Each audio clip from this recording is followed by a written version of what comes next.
రాష్ట్రాల నుంచి ఈరోజు మనకు విలువైన వర్తమానం మరి ప్రభు బల్లారాధనలో నడిపిస్తారు. ఎవరు కూడా అటు ఇటు తిరగకుండా మీరు కూర్చున్న ప్రదేశాల్లోనే జాగ్రత్తగా కూర్చొని వాక్యం వినవలసిందిగా మనవి చేస్తూ ఉన్నాం. ప్రభునందు ప్రియమైన సహోదరి సహోదరులందరికీ నా హృదయపూర్వకమైన వందనాలు.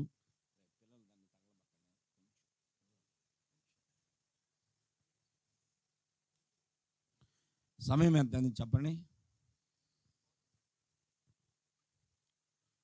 అందరి దగ్గర ఫోన్లు ఉన్నాయిగా, చూసి చెప్పండి. ఎన్ని గంటలకు నేను కూర్చుంటా మరలా మీకు తెలిసిందేగా. 9 గంటలకు అండి, పావు గంటేనా. బైబిల్ గ్రంథం చదువుకుందాం అండి. మార్కు సువార్త 5వ అధ్యాయము మొదటి నుండి చదువుకుందండి. 2-3 చరణాలు నేను చదువుతాను. అందరూ మీరు బైబిల్ తీయండి. వారు ఆ సముద్రమునకు అద్దరినున్న గెరాసేనుల దేశమునకు వచ్చిరి. ఆయన దోణి దిగగానే అపవిత్రాత్మ పట్టినోడొకడు సమాధులలో నుండి వచ్చి ఆయనకెదురు పడెను. వాడు సమాధులలో వాసము చేసేటివాడు. సంఖ్యలతోనైనను ఎవడనూ వాడిని బంధింపలేకపోయెను. పలుమారు వాని కాళ్ళకును చేతులకును సంఖ్యలు వేసి బంధించినను వాడు ఆ చేతి సంఖ్యల్లో తెంపి కాలి సంఖ్యలను తుత్తినీలుగా చేసిన గనుక ఎవడునూ వారిని సాధుపరచలేకపోయాను. ప్రభునందు ప్రియమైన సహోదరి సహోదరులారా, మన మధ్యలో చదవబడినటువంటి వాక్యము తెలియని వారు ఎవరు ఉండరు. ఎన్నో పర్యాయాలు విన్నాం. మరలా ఈ వాక్యాలని వినుట ద్వారా అందులో ఉన్నటువంటి సత్యమును మనం గ్రహించి ఇంకా ఆత్మీయంగా బలపడతాం. దెయ్యములు పట్టినటువంటి ఒక వ్యక్తి యేసు ప్రభు వారికి ఎదురుగా రావడం ఈ అధ్యాయంలో మనం చదువుకున్నాం. దురాత్మల చేత బంధించబడిన వారి యొక్క పరిస్థితి ఎలా ఉంటుందో ఈ వాక్యములో మనం చూడగలం. దురాత్మలో పట్టినటువంటి మనుషుల మనస్తత్వాలు వారి యొక్క ప్రవర్తనలు వేరుగా ఉంటాయి. యేసు ప్రభు వారి కాలములో యేసు ప్రభు వారు ఒక స్థలములో నుండి బయలుదేరి మరో స్థలములోనికి వెళుతూ దోణి ఎక్కాడు. అద్దరికి వెళదాం పదండి అన్నాడు. అద్దరికి వెళదాం, గలిలయ సముద్రం మీద దోణి ఎక్కాడు. ప్రభా ఎక్కడికి మనం అన్నాడు. అద్దరికి వెళ్దాం పదండి అన్నాడు. వారందరూ వెళ్ళారు.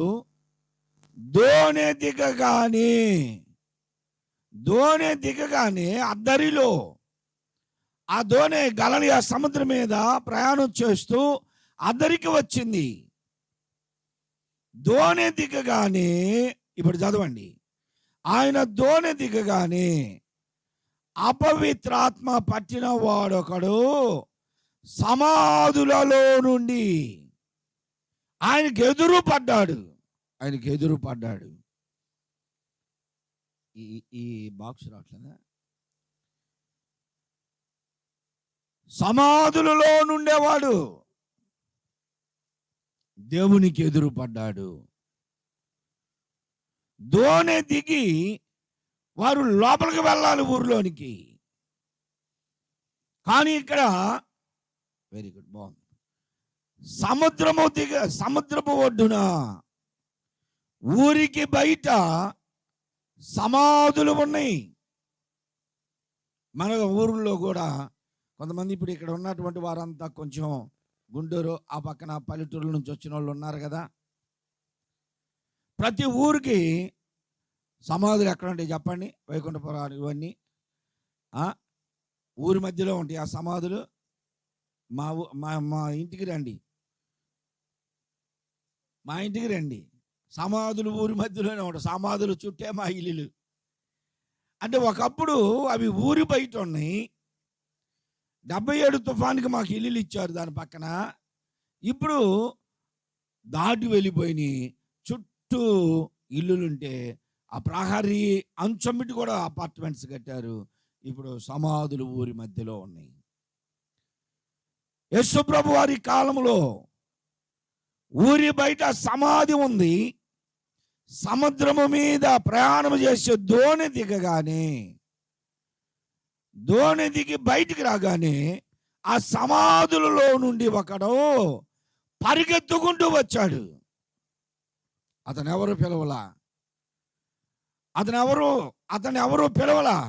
అతను పరిగెత్తుకుంటూ వస్తుంటే యేసు ప్రభు ప్రక్కన ఉన్నటువంటి శిష్యులు, యేసు ప్రభుని వెంబడించినటువంటి వేలాది మంది ప్రజలు వాణ్ణి చూసి అదిరిపోతున్నారు. కారణం ఏమిటి అంటే వాని యొక్క పరిస్థితి అక్కడ ఉన్నటువంటి ప్రజలకు తెలుసు. ఏమిటి వాడి పరిస్థితి అంటే వాడు ఎలా ఉన్నాడంట, చదవండి అక్కడ. వాడు సమాధులలో వాసము చేసేవాడు. సంఖ్యలతోనైనను ఎవడును వానిని బంధింపలేకపోయాను. పలుమారు వాని కాళ్ళకును చేతులకును సంఖ్యలు వేసి బంధించినను వాడు ఆ చేతి సంఖ్యలను తెంపి కాలి సంఖ్యలను తూత్తి నీలుగా చేసిన గనుక ఎవడును వానిని సాధు చేయలేకపోయిన వాడు ఎల్లప్పుడూ రాత్రింబగళ్ళు సమాధులలోను కొండలలోను కేకలు వేయొచ్చు తాను రాళ్లతో గాయపరుచుకొనుచుండువాడు. లోకాసువార్తలో చదివితే అందులో అంటాడు, అతడు ఇంటి వద్ద ఉండేవాడు కాదు, ఎప్పుడు సమాధుల్లోనే ఉండేవాడు. సమాధుల్లో ఉండేవారు ఎవరు చెప్పండి? సమాధులు ఎవరన్నా ఉంటారా? లోపల చచ్చిపోయిన వాళ్ళు ఉంటారు. సమాధుల మధ్యలో ఉండేవాళ్ళు ఎవరు అంటే పేకాటగాళ్ళు ఉంటారు. సాటుకు పోయి పేకాట ఆడడానికి అక్కడ ఉంటారు. ఈ మధ్యకాలంలో అంటే ఇల్లులు లేని కాలంలో ఒకడు ఆ సమాధి బండ ఉంటుంది కదా, ఆ బండ వెనక్కి వెళ్ళాడు. వాడు వినండి, బండ వెనక్కి వెళ్ళాడు చెంబు తీసుకొని, చాటుకు ఉంటుంది కదా అని. ఆ మార్గాన్ని వెళ్ళేవాడు వాడు కూడా కడుపులో తిప్పింది, తొందరగా వెళ్దామని చెప్పేసి వాడు శ్మశానంలోనికి వచ్చి ఆ పక్కన వాడు కూడా కూర్చోబోతుంటే వీడు ఇక్కడ ఉండి, అరే నా దగ్గరికి వస్తాడు పో అన్నాడు. ఎలా ఉంటుంది వాడి పరిస్థితి? అటు ఇటు చూస్తే ఎవరు కనపడతల్లా. వాడు బండసాటును ఉన్నాడు. బండసాటు నుండి వాడు వచ్చింది దానికే, వీడు వచ్చాడు. వీడేమో ఎవరిని చూడలా, వీడు తొందరగా ఉందని వచ్చి అటు కూర్చోపోతున్నాడు. వాడుండి రే నా ముందుకు వచ్చాడు అటుపో అన్నాడు. వీడికి వచ్చింది కూడా ఆగిపోయింది. దెబ్బకి అదిరిపోయి ఇక రోడ్డు ఎక్కాడు. ఆడేంది అసలు వచ్చినాడు పని కానించుకోకుండా వెళ్ళిపోతున్నాడని ఈడు చూస్తున్నాడు. వాడేమో అమ్మో సమాధుల్లో దెయ్యాలు మాట్లాడుతున్నాయి అని వాళ్ళు వేసి వెళ్ళిపోయాడు. సమాధుల్లో ఉండేవారు ఎవరు అంటే సమాధులలో పేకాటగాళ్ళందరూ చేరతారు. బయట అక్కడక్కడ ఆడితే పోలీసులు పట్టుకుంటారని శ్మశానాల్లోకి సమాధుల్లోకి ఎవరు రారు కదా అని అక్కడ ఉంటారు. తాగుబోతులు గ్రూపులుగా చేరతారు, అక్కడే ఉంటారు. వ్యభిచారులు చాటు ప్లేస్ అని అక్కడికే చేరుతూ ఉంటారు. ఈ అలవాటులు ఈ పరిస్థితులు కలిగిన వారందరూ కూడా దురాత్మల చేత బాధపడేవారు, పీడించబడేవారే. వీడు యేసు ప్రభు వారు దోణి దిగి వస్తూ ఉండగా వెంటనే ఏమైంది, వారికి ఎదురు పడ్డాడు. వాడి పరిస్థితి తెలిసిన వారందరూ భయపడ్డారు. ప్రభు ఆగాయ, వాడు దుర్మార్గుడు అయ్యా, వాడు అంటే వెళ్ళొద్దు, వాడు దుర్మార్గుడు. ఎందుకు వెళ్ళకూడదు అంటే వాడు రాళ్లతో అందరిని కొడుతున్నాడు. దుర్మార్గుడు వాడి పరిస్థితి మంచిది కాదు. మా ఇంటి దగ్గర నుంచి నేను స్తంభాల గరువులో ఉన్న మందిరానికి బయలుదేరాను. ఒకరోజు ఆదివారం ఆరాధన, తెల్లని వస్త్రాలు వేసుకున్నా, సైకిల్ ఉంది అప్పుడు నాకు, సైకిల్ మీద వెళ్తున్నా. స్తంభాల గరువు సెంటర్లో ఇప్పుడు వైఎస్ఆర్ బొమ్మను చూసారా, అక్కడ హోటల్స్ ఉంటాయి రోడ్డు అమ్మిటి. ఆ హోటల్స్ దగ్గర రోడ్డు మీద అందరు నిలబడి చూస్తున్నారు, నవ్వుతున్నారు. అక్కడ ఏదో జరిగిందిలే, వాళ్ళు నవ్వుకుంటున్నారు అనుకున్నా. తీరా నేను వాళ్ళని దాటబోతూ ఉన్నా, వారి మధ్యలో వాళ్ళ దగ్గర ఉన్నటువంటి ఒక పిచ్చోడు, వాడు ఏం చేశాడు, కవర్ నిండా బురద నీళ్ళు నింపుకొని వచ్చిన వాళ్ళందరి మీద పోస్తున్నాడు. ఎవరు అన్న అరవట్ల. ఆ దారిని వెళ్ళేటువంటి వారు ఈ బురద పడితే వీళ్ళంతా నవ్వుతూ ఉన్నారు. దురాత్మను ప్రోత్సహించేవారు కూడా ఉంటారు. వాడు దుర్మార్గుడయ్యా, దుష్టుడు. వాడు రాళ్లతో అనేకులను కొడుతున్నాడు, ఎదురైన వాళ్ళందరిని కొడుతున్నాడు. అంత మాత్రమే కాదు, ఆ రాళ్లతో వాడే గాయపరుచుకుంటున్నాడు. ఇలాంటి వారు చాలామంది ఉన్నారు తెలుసా. ఇలాంటి దురాత్మలు పట్టిన వారు చాలామంది ఉన్నారు. వారు ఇతరులను గాయపరుస్తారు, మరలా వారికి వారే గాయపరుచుకుంటారు. ఒక అబ్బాయి తెలుసు నాకు, బాగా కోపం వచ్చిందనుకో భార్య మీద, పిల్లల మీద. భార్యని కొట్టలేక ఏం చేస్తాడు తెలుసు, చేతిలో ఫోన్ ఉంటే ఎంత ఫోన్ ఉన్నా సార్ అని ఇసిరేస్తాడు. అరే 30,000 పాడైపోయింది.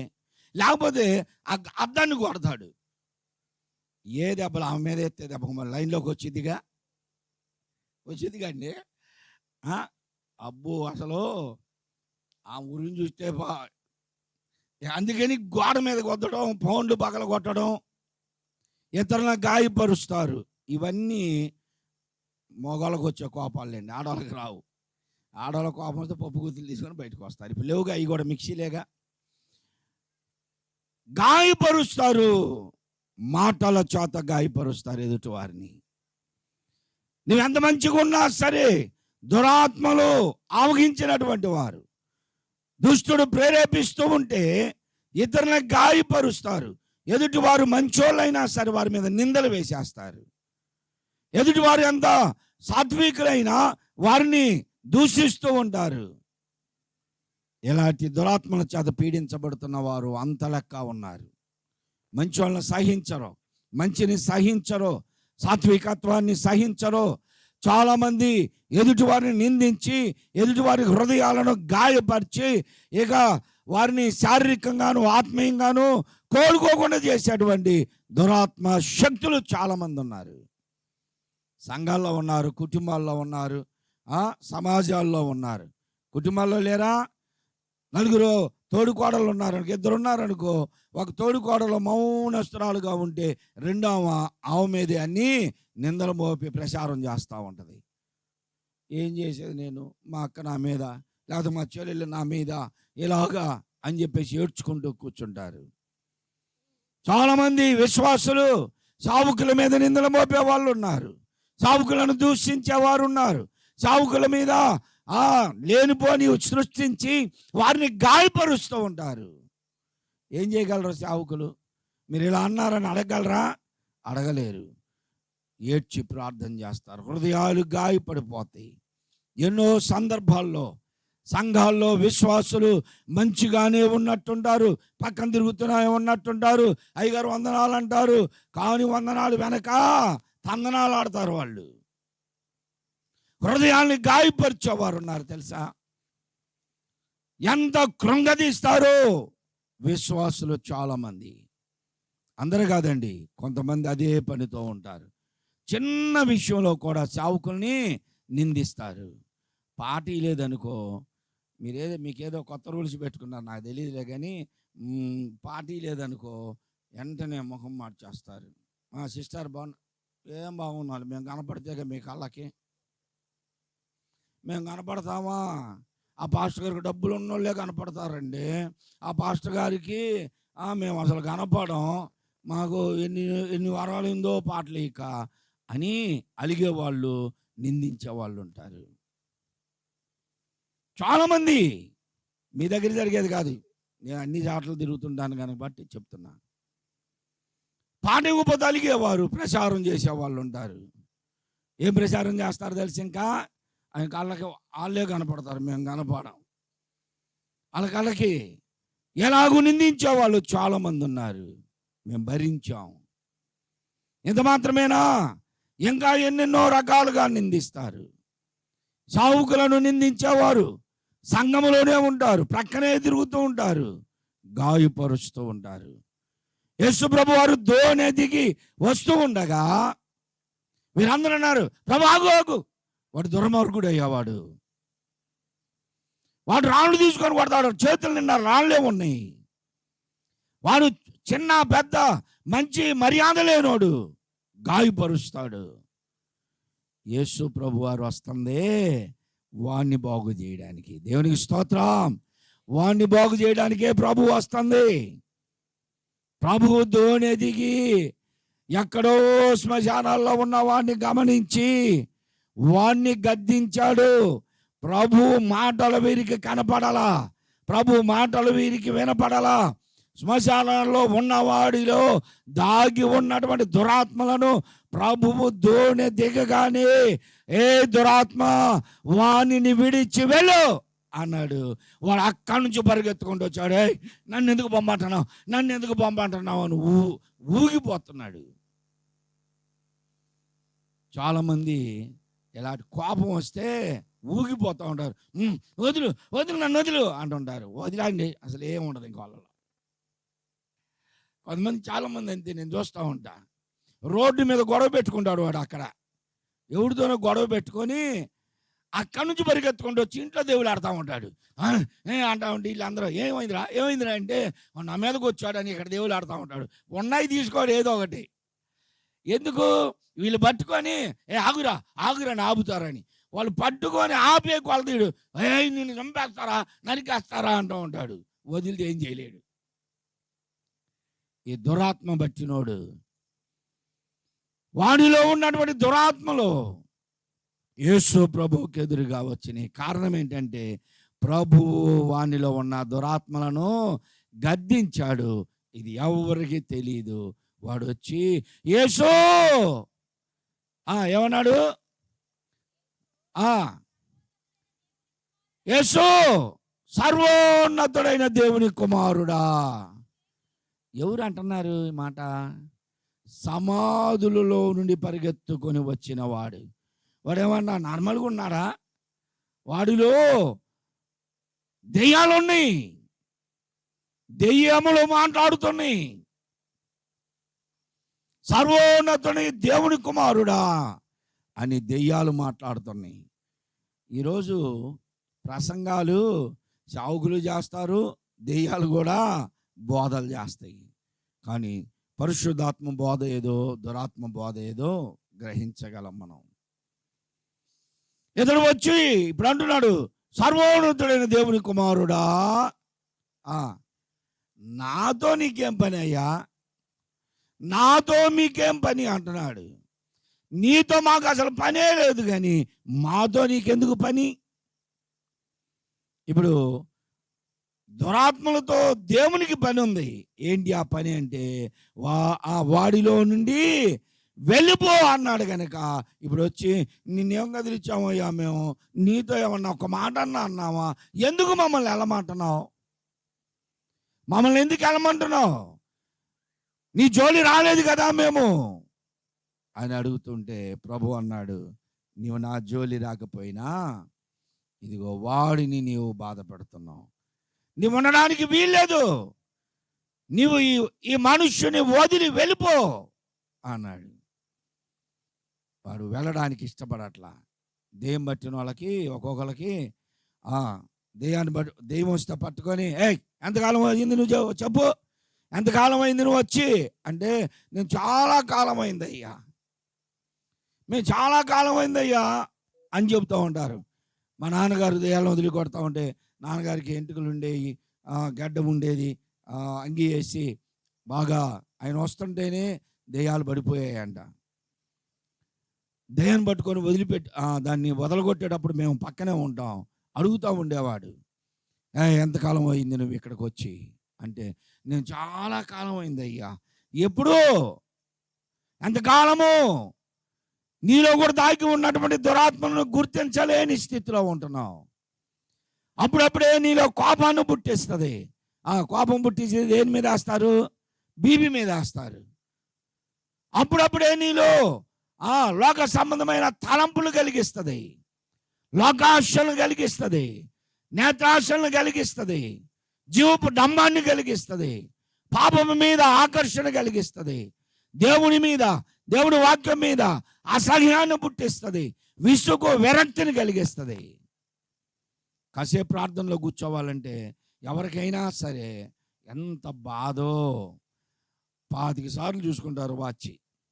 ఒక పెద్ద చర్చిలో వాక్యం చెప్పడానికి పిలిస్తే నేను వాక్యం చెప్తా ఉన్నా, 20 నిమిషాలు చెప్పానో లేదో వెనక ఆ సంఘ పెద్దగారు వెనక కూర్చున్నాడు. ఆయన అంటున్నాడు. అంటే ఏంటి?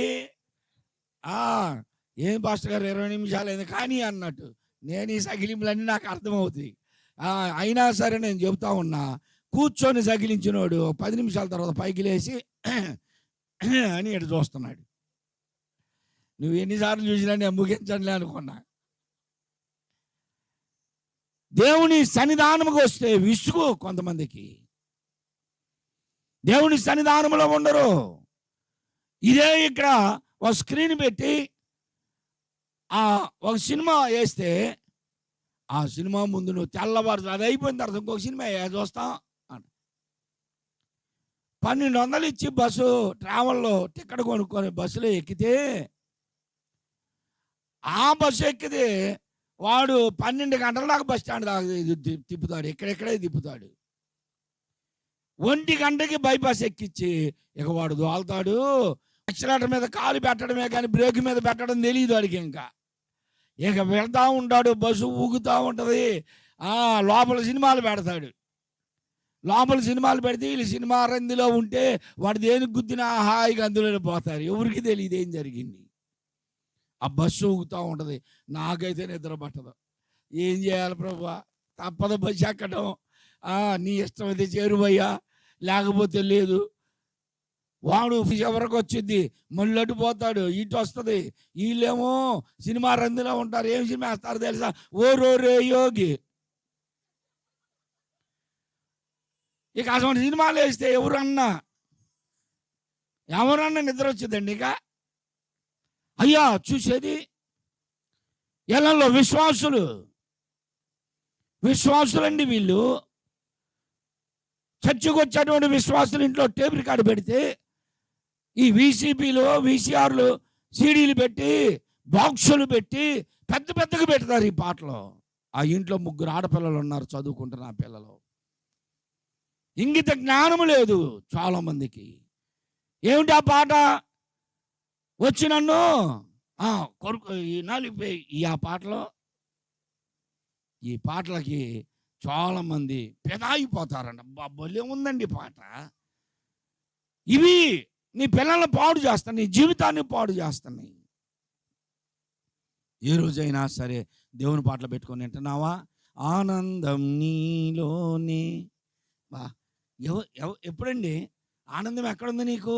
సెల్ ఫోన్లో ఉంది, రీల్స్ చూస్తుంటే ఉంది. 45 సంవత్సరాలు ఆమె రీల్స్ చేస్తుంది. కుటుంబాలను విచ్ఛిన్నం చేసేయి. నీలో దురాత్మ ఉంది. దురాత్మతో ప్రేరేపించబడుతున్నావు. ఎవరిని బట్టినా నిందిస్తున్నావు, ఎవరిని బట్టినా దూషిస్తున్నావు, ఎవరి మీదకైనా వెళుతున్నావు. నీకు భక్తి లేదు, నీకు దేవుని మీద ప్రేమ లేదు. ఆ మత పిచ్చు బట్టి దురాత్మల చేత పీడించబడుతూ ఉన్నారు చాలా మంది. ఇది నీవు కూడా అంతే ఉన్నావేమో ఒకసారి జ్ఞాపకం చేసుకో. దేవుని మీద ప్రేమ, దేవుని మీద భక్తి ఉంటే దేవుని సన్నిధానంలో గడుపుతావు. ఎన్ని గంటలైనా సరే ఆనందం అండి, ఆనందం. ఎన్ని గంటలైనా దేవునిలో తన్మయత్వం చెందుతాం. నీ ఉంటే నాకు చాలు యేసయ్యా, నీ వెంటే నేను ఉంటానేసయ్యా. నీ మాట చాలయ్యా, నీ చూపు చాలయ్యా, నీ తోడు చాలయ్యా, నీ నీడ చాలయ్యా. ఎంత ఆనందం అండి. ఎన్నో రోజులు భోజనం లేక అల్లాడని తెలుసా?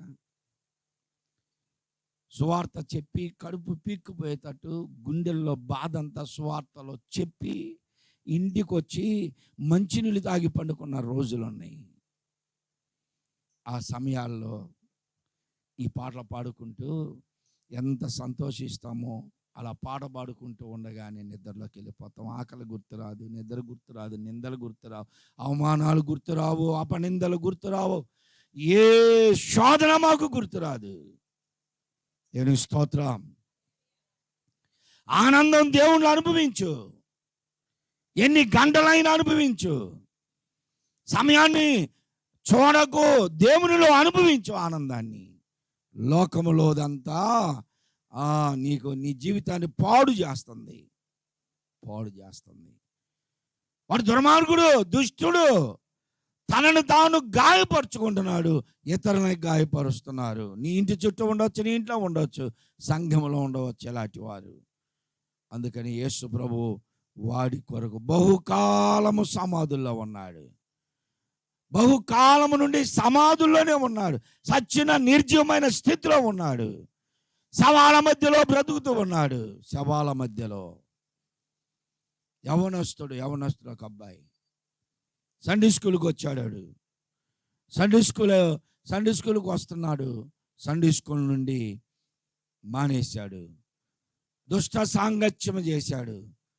దుష్ట అలవాట్లు కలిగినటువంటి వారితో సహవాసం చేశాడు. ఎంత పిలిచినా అంత నేర్పుదామనుకున్నా నేర్చుకోలేదు. వాడు సారాయికి అలవాటు పడ్డాడు, గంజాయికి అలవాటు పడ్డాడు, సిగరెట్లు బీడీలకు అలవాటు పడ్డాడు. మత్తు లేనిదే బ్రతకలేని స్థితికి వచ్చేసాడు. చివరికి ఇంట్లో సామాన్లు తీసుకెళ్తున్నాడు, ఇంట్లో గందరగోళం చేస్తున్నాడు, దేవునికి దూరమయ్యాడు, సంఘానికి దూరమయ్యాడు, తోటి స్నేహితులకు దూరమయ్యాడు. యవనస్తుడు, పెళ్లిగాల, గంజాయి తాగుతా నలుగురు మధ్యలో కూర్చుంటే తల్లి వెళ్ళి తిట్టిందని, అందరిలో నాకు అవమానం వచ్చేసిందని. ఎందుకు అవమానం? ఏం అవమానం అండి? మంచి పని చేస్తుంటే తిట్టారా? వాడు గంజాయి తాగుతూ ఉంటే తల్లి వెళ్ళి అరిసినందుకు వాడు పరిగెత్తుతూ వచ్చి ఇంట్లోకి వెళ్ళి తలుపులు వేసుకున్నాడు, ఊరేసుకున్నాడు. వాళ్ళ అమ్మ వచ్చి తలుపు తీసే లోపల చచ్చిపోయాడు. నీ జీవితంలో పాడు చేస్తుంది దురాత్మ. నీ జీవితాన్ని పాడు చేస్తుంది, నీ కుటుంబాన్ని విచ్ఛిన్నం చేస్తుంది, నీ పిల్లల జీవితాలని పాడు చేస్తుంది దురాత్మ. ఏ విషయంలో నువ్వు గుర్తిస్తున్నావు? కుటుంబాలని పాడు చేస్తున్న దురాత్ముడు ఎవరిలో ఉన్నాడో గుర్తిస్తున్నావా? నీలోనే దాగుందేమో. ఒకవేళ నువ్వు నీ భార్యని అనుమానిస్తున్నావు, నీలోనే దాగుందేమో. నీ భర్తలో ఉందనుకుంటున్నావా దురాత్మ? కొంతమంది ప్రార్థన చేయమంటారు, పాస్టర్ గారు అమ్మాయి సైతానండి, అమ్మాయి కొరకు ప్రార్థన చేయండి అంటారు. కొంతమంది అంటారు, అన్నయ్య ఆయన కోసం ప్రార్థన చేయి. సైతానండి. కాదు, నువ్వు అవకాశం ఇచ్చావు. సైతాను మన ఇంటిలోనికి రావడానికి అవకాశం ఎవరిచ్చారు? మనమే. అందరు పాపం మొన్న ఈ మధ్య ఒక సేవకుడు చెప్తా లూసిఫర్ గారు అంటున్నాడు. ఎవరిని? లూసిఫర్ గారు అంటున్నాడు. ఇంకొంతమంది వాక్యానికి వేస్తే సైతాన్ గాడు, దురాత్మ గాడు అంటాడు. మనం గారు అనాల్సిన పని లేదు, గాడు అనాల్సిన పని లేదు, ఏం అవసరం లేదు. లూసిఫరు మన జీవితాల్లోనికి ప్రవేశించకుండా చూసుకోవాలి. నీ కుటుంబాన్ని విచ్ఛిన్నం చేస్తుంది, అనుమానాలు రేకిస్తుంది, ఆర్థిక పరిస్థితులను దిగజారుస్తుంది, ఆశీర్వాదములకు దూరం చేస్తుంది, అభివృద్ధికి నిన్ను దూరం చేస్తుంది. ఏ స్థితిలో మనం పడిపోయామో మనల్ని మనం జ్ఞాపకం చేసుకోవాలి. ఎక్కడ లోపం ఉందో సరి చేసుకోవాలి. ఇతను రాళ్ళు పట్టుకొని వచ్చి ఎదుటి వారిని గాయపరుస్తూ ఉన్నారు. ఇంట్లో వాళ్ళు, ఊర్లో వాళ్ళు ఏం చేశారు? చేతులకి సంఖ్యలు వేశారు, కాళ్ళకి సంఖ్యలు వేసినా వాడు ఏం చేస్తున్నాడంటే వాటిని తుత్తి నీళ్ళుగా చేస్తున్నాడు. ఆ సంఖ్యలు అలా అనగానే తెగిపోతున్నాయి. ఎంత బలం అండి. అందుకని దెయ్యాలు పట్టిన వాళ్ళని ఒక్కళ్ళు సాధువు చేయలేరు పట్టుకుంటే. ఇదివరకు రోజుల్లో దెయ్యాలు ఎక్కువ ఉండే, ఇప్పుడు లేవులే. ఇక్కడ ఉన్నాయా? లేవుగా. ఆ మధ్య ఏదో కరోనా వాళ్ళని పెట్టారంటగా, పోలేదు ఇక్కడ ఎవరు. సరే వినండి. దెయ్యం పట్టిన వాళ్ళని మేము వెళ్ళే లోపల ఇంటోళ్ళు ఆ దెయ్యాన్ని రెచ్చగొడతా ఉంటారు. రెచ్చగొడతా ఉంటారు. ఏమే ఎందుకు వచ్చావే నువ్వు, మా ఇల్లే దొరికింది నువ్వు ఎవుతువే అనేసరికి ఆ పక్కింటి వాళ్ళ పేరు చెప్పిద్ది. పక్కింటి వాళ్ళు నువ్వు ఎవుతువే అంటే ఆ పక్కింట్లో ఊరేసుకొని చచ్చిపోయిన అమ్మాయి పేరు చెప్పిద్ది.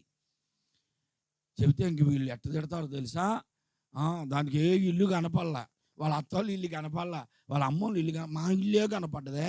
సరే పోతావా అంటే పోతా, ఏం కావాలా అంటే నాకు అన్నం పెట్టండి అంటే బేసిన్లో పెడతారు అన్నం, బేసిన్ అన్నం కలిపి పెడతారు.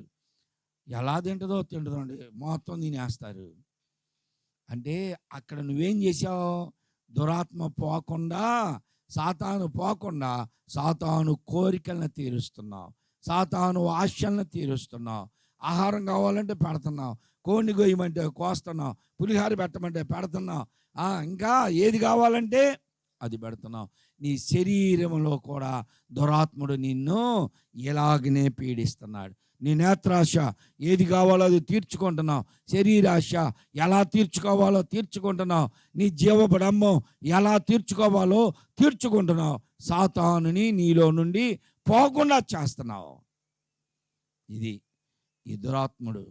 అయ్యా మాతో నీకేం పని అయ్యా, నీకు విశ్వాసులుగా కావాల్సింది మేము దురాత్మలో, మాతో ఏం పని నీకు అన్నాడు. ఏయ్ నోర్మయ్, నీ పేరేంటి చెప్పు అన్నాడు. నీ పేరు ఏంటి చెప్పు అంటే, మేము చాలామంది ఉన్నామయ్యా.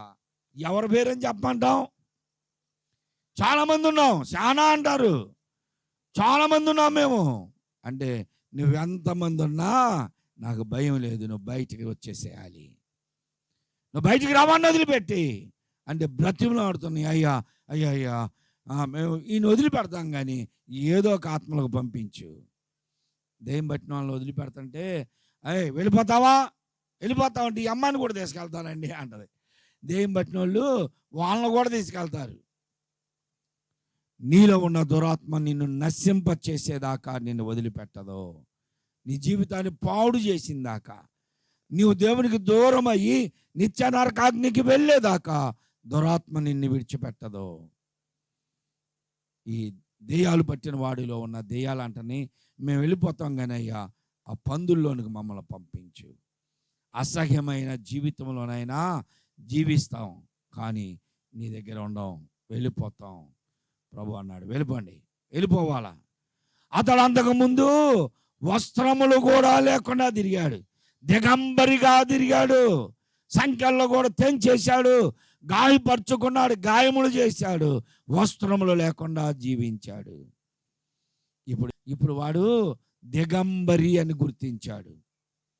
ఎప్పుడైతే నువ్వు ప్రభు దగ్గరికి వస్తావో, లోక సంబంధమైన దురాత్మల శక్తులు ఎప్పుడైతే నీలో నుండి విడిపించబడతాయో, నీవు అప్పటి వరకు కూడా దురాత్మల శక్తులతో పోరాడుతూ నీవు ఎలా అయిపోయావంటే ఆ సాతానికి లోబడిపోయి, సిగ్గు లేదు. కొంతమంది అంటారు నీ బతుకు సిగ్గు కూడా లేదయ్యా, సిగ్గు జ్వరం లేకుండా బతుకుతున్నావు అంటారు. చూసారా, సాతాను బట్టిన వాళ్ళు, ఈ దురాత్మలు, ఈ దుష్ట కార్యాలు ఎవరిలో ఉన్నాయో వాళ్ళు సిగ్గుపడరో భయపడరో. భయపడతారా, సిగ్గుపడతారా? బాగా తాగుడు అలవాటు ఉన్నాడు సిగ్గుపడతాడా? లోపలికి వెళ్ళేటప్పుడైనా సిగ్గుపడతా వెళ్తాడు లోపలికి. ఆ బార్లోకి వెళ్ళేటప్పుడైనా సిగ్గుపడతాడు, ఎవరైనా చూస్తారేమో, మనకు తెలిసిన వాళ్ళు ఉన్నారేమో సిగ్గుపడతా వెళ్తాడు. లోపలికి లేచిన తర్వాత బయటకు వచ్చి ఎదిరిచ్చేస్తాడు. ఇక ఎవరు చూస్తేరా నా సొమ్ము నేను తాగుతున్నా, ఒకడు సొమ్మెత్తున్నాడు ఏంది నాకు అంటాడు. ఇప్పుడు వాడికి భయం లేదు, సిగ్గు లేదు. ఇక కొంచెం ముందుకు వచ్చిన తర్వాత ఇక ఎక్కువైపోయి దారి కూడా కనపడకుండా నడుచుకుంటూ వస్తాడు. అదేంటో కానీ తాగిన ఖచ్చితంగా బురదలోనే పడతారు. మరి ఆ కాలం వల్ల అక్కడ దాకా వస్తారు, బాగానే వస్తారు, బురదలో పడతారు. అందుకనే వెళ్ళేటప్పుడేమో పులి, వచ్చేటప్పుడేమో పిల్లి, తర్వాత పందంట. బురదలోనే పడతారు. బురదలో పడి లేపిన తర్వాత ఆ బురదలో ఉన్న పందిని చూసినట్టే ఉంటుంది. ఎవరికి సిగ్గుపడరో భయపడరు.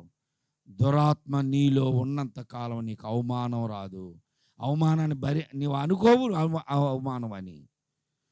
దురాత్మ పోయిన తర్వాత ఇతడు దిగంబరిని అని గుర్తించి వెంటనే వస్త్రాలు కప్పుకున్నాడు. అప్పటిదాకా సిగ్గుపడకుండా తిరిగాడు. ఇప్పుడైతే పుట్టిన వెంటనే డైపర్లు వచ్చినాయి. కానీ మేం పిల్లలప్పుడు 5 సంవత్సరాలు వచ్చిందాకా సొక్కా తప్ప నిక్కర ఉండదు. 5 సంవత్సరాల వయసులో కూడా వాళ్ళు ఎడపడితే అటు తిరుగుతూనే ఉంటారు. బట్టలు సరైనవి ఉండవుగా. ఆ సొక్కా కూడా గుండి ఒకటి పైకి ఒకటి కిందకి పెట్టుకొని అనుకుంటూ పోతూ ఉండేవాళ్ళు. సరైన బట్టలు ఉండేవి కాదు. ఇప్పుడు పుట్టిన ఎమ్మన్న పిల్లలకి డైపర్లు కట్టేస్తున్నాం. అలావు తిరుగుతున్నా సరే ఆ పిల్లలకి సిగ్గు అనేది తెలియదు. పిల్లలకి చిన్న వయసులో, కొంచెం వయసు వచ్చిన తర్వాత సిగ్గు అనేది తెలిసిద్ది. దురాత్ముడు నిన్ను ప్రేరేపించి నిన్ను లోకంలో ఉంచినంత కాలం నువ్వు దేనికి భయపడరు. మనుషులు ఇప్పుడు దేనికైనా భయపడుతున్నారా? దేనికి భయపడట్లా. వారు చేయాలనుకున్నది ప్రతిదీ చేసేస్తున్నారు. అసహ్యమైన కార్యాలు, అక్రమ కార్యాలు, దురాత్మ చేత ప్రేరేపించబడి వారు లోక సంబంధంగా బ్రతుకున్నంత కాలం ఆ కార్యాలకు భయపడట్లా, సిగ్గుపడట్లా. ఎప్పుడైతే ప్రభుని అంగీకరించారో, ప్రభులోకి వచ్చారో, అప్పుడు వారు సిగ్గుపడతారు. అయ్యో, మనం చేసిన పనులన్నీ అసహ్యమైన పనులు కదా. రక్షింపబడిన వారికి తెలుసు ఒకప్పుడు వారు చేసినటువంటి పనులన్నీ అసహ్యమైన కార్యములని. ఇప్పుడు వాటిని విడిచిపెట్టి ప్రభు దగ్గరికి వస్తే అవి తలుచుకుంటే అయ్యో, అంత అవమానకరంగా బ్రతికామా, ఎవరేమనుకున్నా లెక్క చేయకుండా బ్రతికామా. ఇప్పుడు తెలుస్తుంది ఆ అవమానం ఏమిటో. ఇతడు దిగంబరి అని తెలుసుకొని ఇప్పుడు బట్టలు కట్టుకున్నాడంట. బట్టలు కట్టుకొని ప్రభు దగ్గరికి వచ్చి, ప్రభువా, నన్ను నీతో కూడా ఉండని అయ్యా, నన్ను నీతో కూడా ఉండని. ఆ ఊరిలో వాళ్ళందరికీ తెలిసిపోయింది. ఊరు వచ్చేసారు. ఊరు వచ్చారు. వీడిని చూసి కొంతమంది అక్కడే నిలబడ్డారు. రే, వాడు ఉన్నాడు రా, రాళ్ళు పెట్టి కొడతాడు, వాడు రాళ్ళు పెట్టి కొడతాడు, గాయపరుస్తాడు, వాడి సంగతి మనకు తెలిసిందే కదా. మరి కొంతమంది అన్నారు, రే ఆగండి, వాడు నిన్న మొన్నటి దాకా ఉదయం దాకా కూడా వస్త్రాలు లేకుండా దిగంబరిగా తిరిగాడు. ఇప్పుడు ఏంట్రా మౌనంగా బట్టలు వేసుకొని ఆడ కూర్చున్నాడు? ఒకప్పుడు అసహ్యమైన జీవితంలో ఉండి దురాత్మ నీలో ఉన్నంతకాలం నీకు అభివృద్ధి ఉండదు, ఆశీర్వాదం ఉండదు, మార్పు ఉండదు, మారు మనసు ఉండదు. ప్రభువుని అంగీకరించిన తర్వాత చూడండి, చాలామంది ఎంత మౌనంగా ఉంటారండి, ఎంత క్రమంగా ఉంటారు, ఎంత పరిశుద్ధతగా ఉంటారు, ఎంత పరిశుద్ధులుగా బ్రతుకుతారు. పాపమును శాపమును అసహించుకొని అక్రమ కార్యాలను విడిచిపెట్టి దేవునిలో పరిశుద్ధులుగా బ్రతుకుతూ ఉంటారు. వీళ్ళందరూ చూసి ఆశ్చర్యపడ్డారు. వాడు బట్టలు కట్టుకొని ప్రభు దగ్గర ఉన్నాడు. ప్రభు అన్నాడు, బాయ్, నాతో నేను తీసుకెళ్ళగలనయ్యా, కానీ నువ్వు నాతో రావద్దు, నీవు తిరిగి నీ ఇంటికి వెళ్ళు. అతనికి తెలుసు, ఇంటికి పోతే రానిస్తారా? రానేరు. వీడు చేసిన కార్యాలను బట్టి మా ఊర్లో వాళ్ళందరూ చంపేస్తారయ్యా అన్నాడు. ప్రభు అన్నాడు, నేను చెప్తున్నాను, వెళ్ళిపో. నీ ఊరిలో వారికి నీవు మాదిరికరముగా సాక్షిగా బ్రతుకు, వారికి స్వార్థ చెప్పుపో అని పంపించాడు. నా జీవితంలో నేను కూడా ఎక్కడైతే పుట్టి పెరిగానో అక్కడ దుర్మార్గుడికి దేవునికి అవమానం తెచ్చాను. అదే స్థలంలో మరలా మార్పు చెంది మారు మనసు పొంది ప్రభు నామకు మహిమార్థంగా బ్రతుకుతూ ఉంటే ఎవరైతే నన్ను దూషించి ద్వేషించారో వారే నా ముందుకు వచ్చి, పాస్టర్ గారు ప్రార్థన చేయండి అని స్థితికి దేవుడు నన్ను తీసుకొచ్చాడు. దేవునికి స్తోత్రం. నీ జీవితమును కూడా మార్చగలడు దేవుడు. దురాత్మలు పట్టినటువంటి చాలా దెయ్యములు పట్టిన వ్యక్తిని మార్చిన దేవుడు ఈ రాత్రి నీ జీవితమును కూడా బాగు చేయగలిగిన వాడు. తలలు వంచండి, కళ్ళు మూసుకోండి, ప్రార్థన చేసుకుందాం. అందరూ తలలు వంచి కళ్ళు మూసుకోండి. అతడు ఒకప్పుడు అవమానించబడ్డాడు, అవమానంగా తిరిగాడు, ఆ అవమానమును లెక్క చేయకుండా తిరిగినవాడు, దూషింపబడ్డాడు, దూషణ పాలు చేశాడు, గాయపరిచాడు, గాయములు చేశాడు. అనేక రకాలుగా అతడు తన జీవితాన్ని పాడు చేసుకున్నాడు. అలాంటి స్థితి నుండి దేవుడు అతన్ని మారుస్తున్నాడు. అందరూ మోకరించండి. మోకరించగలిగిన మోకాళ్ళకు నొప్పులు రావు. మోకరించు. దేవుని సన్నిధానంలో ఉన్నాం, మనం దేవుని సన్నిధానంలో ఉన్నాం. మోకరించండి, అందరూ మోకరించండి. రాత్రికాల సమయంలో చాలా దెయ్యం పట్టినటువంటి వ్యక్తి వలె నీ ఉన్నావా? దిగంబరిగా సిగ్గు ఎరుగని స్థితిలో ఉన్నావా? అవమానించబడుతున్నావా? ప్రియ సహోదరి సహోదరుడా, దూషణ పాలవుతున్నావా? దూషించబడుతున్నావా? లేక నీవే అనేకులను దూషిస్తున్నావా? అనేకులను గాయపరుస్తున్నావా? అనేక హృదయాలను గాయపరుస్తున్నావా? అనేక కుటుంబాలకి నీవే ఆ విరోధిగా బ్రతుకుతున్నావేమో. నీలో ఉన్నటువంటి దురాత్మను, చాలా దెయ్యం పట్టిన వ్యక్తిని గద్దించిన ప్రభు ఈ రాత్రి నీలో ఉన్న ప్రతి విధమైన దురాత్మను యేసు నామములో విడుదల కలుగమని ప్రార్థిస్తున్నాం. నిన్ను గద్దించి నిన్ను విడుదల చేయగలిగిన దేవుడు నీ కుటుంబాన్ని ఆర్థిక పరిస్థితుల్లో ముంచి వేస్తున్నాడు దురాత్ముడు. నీవెందుకు ఆ దురాత్మకు చోటిస్తున్నావు? నీ జీవితంలో అనారోగ్యములు పాలు చేస్తున్నాడు దుష్టుడు. అదే దుష్టుడు నీ కుటుంబంలో సమాధానము లేకుండా చేస్తున్నాడు. వాటన్నిటి నుండి విడుదల పొందాలంటే సర్వోన్నతుడైన దేవుని కుమారుడా అని పిలువు. ఇప్పుడు నువ్వు, ప్రభువా నా పరిస్థితిని మార్చగలిగిన దేవుడివి, నాయన నా స్థితిగతులను మార్చగలిగిన దేవుడివి, నా యొద్దకి రా, నా ఇంట్లోనికి రా, నా హృదయంలోనికి రా, నా జీవితమును బాగు చేయి. చాలా దెయ్యము పట్టిన వాడిని బాగు చేశావు కదా, ఈ రాత్రి నా కుటుంబ పరిస్థితులను బాగు చేయ్యా. సమాధానము లేని స్థితిలో ఉన్నామయ్యా. ఆర్థికపరమైన పురోగతి లేని స్థితిలో ఉన్నాం. వేలకు వేలు వడ్డీలు కడుతున్నాం, ఇంటి అద్దెలు కడుతున్నాం, కిస్తీలు కడుతున్నాం. మాకు సమాధానము లేదు, కుటుంబంలో శాంతి లేదు, సమాధానము లేదు. మమ్మల్ని దర్శించయ్యా, మాకు సమాధానమును కలిగించు. మా ఇంట్లో ఒంట్లో ఉన్న దురాత్మలను గద్దించు, మాకు సమాధానమును కలుగు చేయని ప్రార్థన చేద్దాం. అందరూ తలలు వంచండి, కళ్ళు మూసుకోండి. ప్రతి ఒక్కరూ ప్రభు యొక్క రక్తమాంసాల్లో పాలు పొందే ప్రతి ఒక్కరూ బలహీనతలు ఒప్పుకోండి. నాలో బలహీనత లేదని చెప్పువాడు క్రీస్తును అబద్ధికుని చేస్తున్నారు అంటున్నాడు. కనుక మనల్ని మనం పశ్చాత్తాపడదాం. నీ నోటి మాట మంచిది కాదు సహోదరుడా. తొందరపడి తోలనాడుతున్నావా? దానిని ఒప్పుకో. నీ కంటి చూపు మంచిది కాదు. చూడరాని దృశ్యాలు ఎన్నో చూస్తున్నావు. నీ తలంపులు, ఊహల, ఉద్దేశాలు